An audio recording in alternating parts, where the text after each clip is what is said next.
राष्ट्रीय लोकदल के नेता और पूर्व केंद्रीय मंत्री चौधरी अजीत सिंह का निधन हो गया है। जानकारी के मुताबिक उनको कोरोना हुआ था और बीते कुछ दिनों से गुरुग्राम के एक अस्पताल में उनका इलाज चल रहा था। अजीत सिंह 7 बार सांसद थे और केंद्र में मंत्री भी रह चुके थे। रणजी नेता अजीत सिंह का निधन हुआ है। गुरुग्राम में वो एक अस्पताल में भर्ती थे और बताया गया कि उनको कोरोना हो गया, तो केंद्र में मंत्री भी रह चुके हैं और यूपी में उन्होंने कई अहम भूमिका निभाई है। इस बीच कई दिनों से वो बीमार थे, उनका इलाज चल रहा था। 7 बार वो सांसद रह चुके थे और केंद्र में मंत्री भी रहे थे।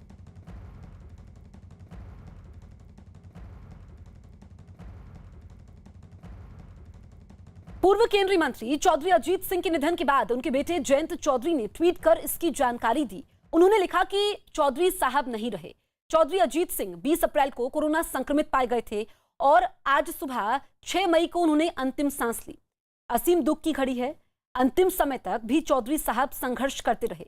हम इस महामारी से जूझ रहे सभी परिवारों के प्रति अपनी भावपूर्ण संवेदना व्यक्त करते हैं। पूर्व केंद्रीय मंत्री अजीत सिंह के निधन पर पीएम नरेंद्र मोदी ने भी ट्वीट कर दुख जाहिर किया। उन्होंने अपने ट्वीट में लिखा कि पूर्व केंद्रीय मंत्री चौधरी अजीत सिंह जी के निधन से अत्यंत दुख हुआ है। वो हमेशा किसानों के हित में समर्पित रहे। उन्होंने केंद्र में कई विभागों की जिम्मेदारियां का कुशलतापूर्वक निर्वहन किया। शोक की इस घड़ी में मेरी संवेदनाएं उनके परिजनों और प्रशंसकों के साथ है। ओम शांति। वहीं कांग्रेस नेता राहुल गांधी ने भी ट्वीट कर दुख जाहिर किया। उन्होंने लिखा कि राष्ट्रीय लोकदल प्रमुख अजीत सिंह जी के असमय निधन का समाचार दुखद है। उनके परिवार व प्रियजनों को मेरी संवेदनाएं। महाराष्ट्र की नासिक पुलिस ने कोरोना के इलाज में इस्तेमाल होने वाले इंजेक्शन की कालाबाजारी करने वाले गिरोह का पर्दाफाश किया है। पुलिस ने गिरोह के 2 लोगों को गिरफ्तार किया है और उनके पास से कई इंजेक्शन भी बरामद किए हैं। आरोप है कि यह गिरोह 40,000 रुपए के इंजेक्शन को 4 लाख रुपए में बेच रहा था।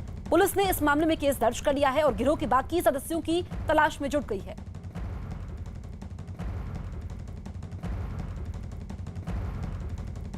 तो महाराष्ट्र में कालाबाजारी का मामला सामने आया है। नासिक में गैंग का पर्दाफाश हुआ है और पुलिस ने कोरोना के इलाज में इस्तेमाल होने वाले इंजेक्शन की कालाबाजारी करने वाले इस गिरोह का पर्दाफाश किया है। पुलिस ने गिरोह के 2 लोगों को गिरफ्तार किया है और उनके पास से कई इंजेक्शन मिले हैं। आरोप यह है कि ये लोग 40,000 रुपए के इंजेक्शन को 4 लाख रुपए में बेच रहे थे।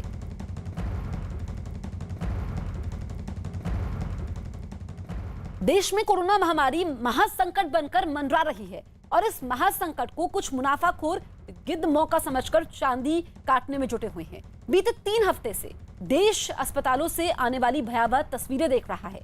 मरीजों को ऑक्सीजन की किल्लत में दम तोड़ते देख रहा है। जरूरी दवाओं के लिए भटकते हुए तीमारदारों को देख रहा है और ये गिद्ध इन सब मजबूर लोगों को कमाई के मौके के तौर पर देख रहे हैं। ऑक्सीजन, दवाओं, एम्बुलेंस जैसी इमरजेंसी सेवाओं को लेकर मनमाने ढंग से सौदेबाजी करने वालों को न्यूज 18 इंडिया लगातार बेनकाब कर रहा है।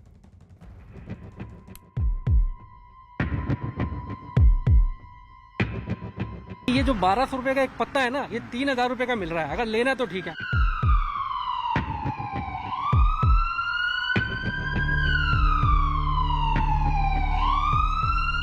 अस्पतालों से ऐसी भयावह तस्वीरें आ रही हैं जिन्हें देखकर देश का कलेजा कांप रहा है।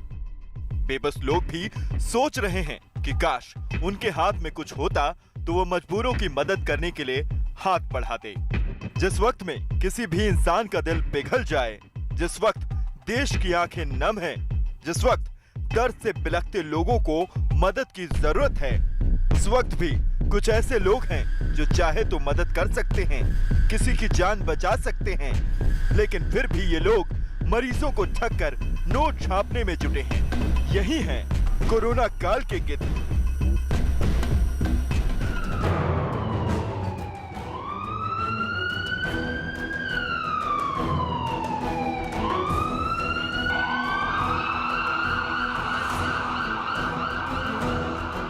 बेंगलुरु शहर कोरोना की दूसरी लहर की चपेट में छटपटा रहा है। कर्नाटक सरकार ने बेंगलुरु शहर में 1200 बेड कोविड मरीजों के लिए अलॉट किए थे, लेकिन कोविड कंट्रोल रूम से संपर्क करें तो एक भी बेड नहीं मिलेगा। तो उसके जवाब में आरोप है कि बीबीएमपी यानी कि बृहद बेंगलुरु महानगर पालिका के कुछ कर्मचारी हैं जो इस मौके पर रिश्वतखोरी करके अपने जेबों को भरने में लगे हैं। बीजेपी सांसद तेजस्वी सूर्या ने आरोप लगाया है कि बीबीएमपी के कुछ कर्मचारी अस्पतालों में बेड का सौदा कर रहे हैं। A certain patient who does not need a bed is allotted a bed. Thereafter, for a period of 12 hours, the bed is reserved in his name. So once a bed is allotted, for 12 hours, the BBMP authorities try to find somebody to sell the bed along with these agents. When they cannot do that, after 12 hours, the bed automatically becomes unblocked. In the last just 10 days, there are 4,000 plus such instances where the scarcely available bed was made available to a person who did not need a bed, who was in home isolation, but after 12 hours he did not go and get himself admitted. It has become auto unblocked. यार ಇದನ್ನ जज ಹೇಳಿದ್ರು ಅಂತ book ಮಾಡೋದು IAS Tejasvi Surya ने अपने दावों की पुष्टि करने के लिए कुछ ऐसे लोगों की ऑडियो क्लिप भी जारी की है जिनके नाम पर बीबीएमपी अस्पतालों में बेड बुक हैं या कहें कि ब्लॉक करवा कर रखे गए हैं। Did you get any call that there was an ICU bed booked in your name in Pristine Hospital? No, I didn't hear anything. Nobody told you anything, right? No, nobody told. BBMP call you to book any bed for you? Just once I got a call. After that, I reached out to Zonal and everybody, and I did not get any calls. Okay, were you Alright. told that a bed was booked for you, a HDO bed in Saptagiri Hospital? By BBMP, no, I was not informed. On 1st May by around 5:30 in the evening? No, I was not informed by BBMP. Okay, did you get any call on 2nd May about a general bed in Sakra Hospital? No, I did not get that call either. Surya ने कहा है कि private अस्पतालों में भी इस तरह bed के सौदे का खेल चल रहा है। This is a curious case of how in certain big hospitals admissions take place only in the wee hours of the midnight. Not a single admission or allotment takes place at any time during the day. But after 12 o'clock in the night, 2:30 a.m. in the night, 10 beds are made available. 2:31 in the night, beds are allotted. 2:31, 30 seconds, all 10 beds are admitted. Tejasvi Surya के पर्दाफाश करने के बाद येदियुरप्पा सरकार ने इस मामले में जांच के आदेश दे दिए हैं। शहर शहर कोरोना मरीज के सामने मुश्किलों का अंबार खड़ा है। न्यूज़ 18 इंडिया कोरोना काल में गिद्धों के स्टिंग ऑपरेशन को दिखा चुका है कि कैसे अस्पतालों में बेड की कमी है और बेड दिलाने के नाम पर ठगी हो रही है। ऑक्सीजन की कमी है तो मुनाफाखोर ऑक्सीजन की कालाबाजारी में जुटे हैं। कोरोना मरीजों के काम आने वाली जरूरी दवाओं की कालाबाजारी भी हो रही है। साथ ही मरीजों को अस्पताल तक पहुंचाने वाले एम्बुलेंस चालक भी चंद किलोमीटर के बहुत ज्यादा और मनमाने दाम मांग रहे हैं।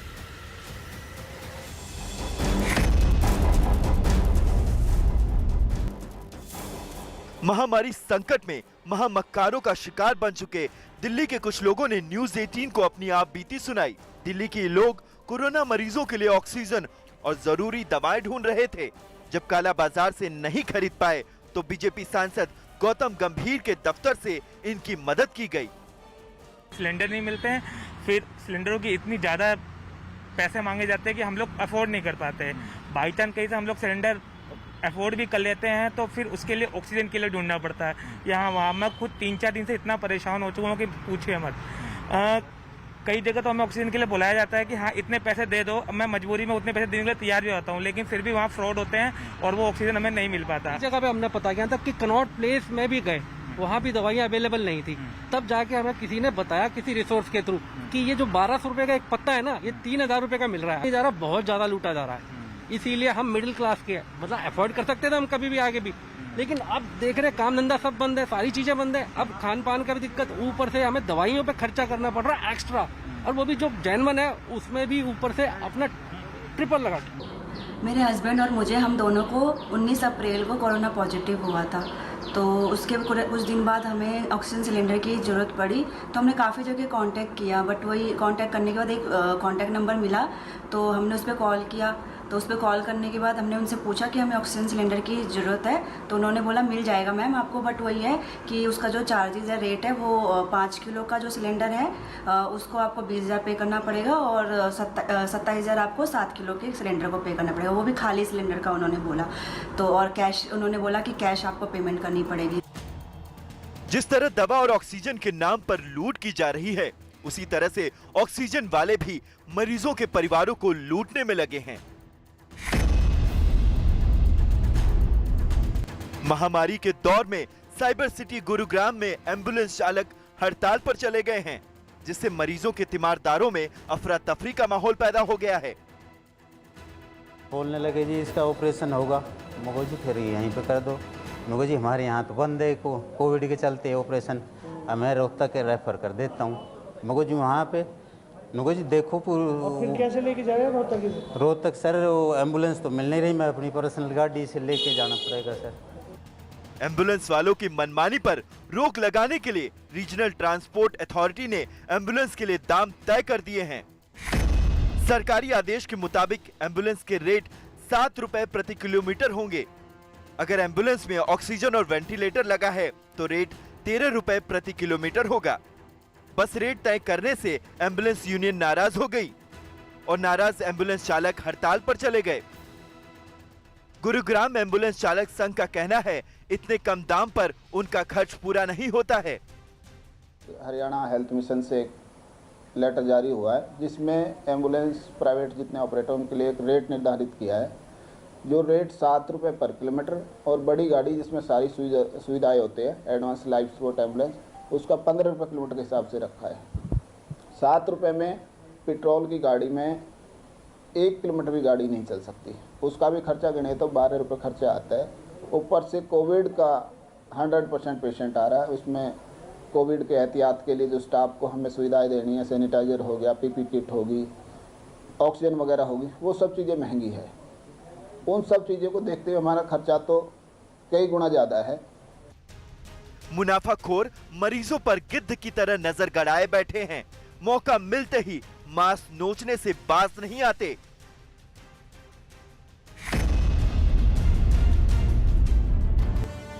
कोरोना मरीजों को नारियल पानी पीने और सही मात्रा में फल खाने की सलाह दी जाती है।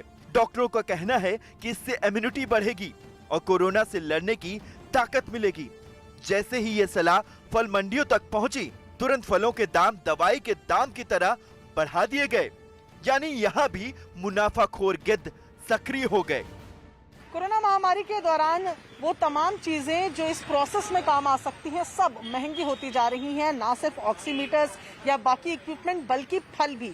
इस वक्त हम मौजूद हैं यूसुफ सराय मार्केट में और यहाँ आप देखेंगे कि नारियल और कीवी दो ऐसी चीज़ें जो सबसे ज़्यादा लोग खाना पसंद करते हैं या जिसको रेफ़र किया जाता है अच्छी डाइट के साथ इस कोरोना टाइम पर, उसके भी दामों में बढ़ोतरी नज़र आ रही है। भैया कितने के हैं नारियल?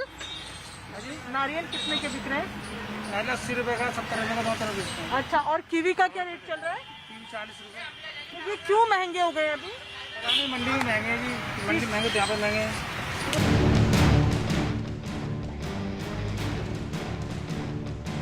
महासंकट में मुनाफा कमाने वाले इन इंसानों ने इंसानियत को मार डाला है।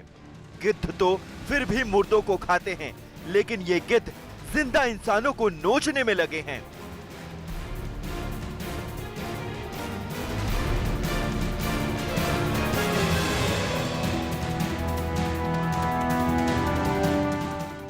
कोरोना ने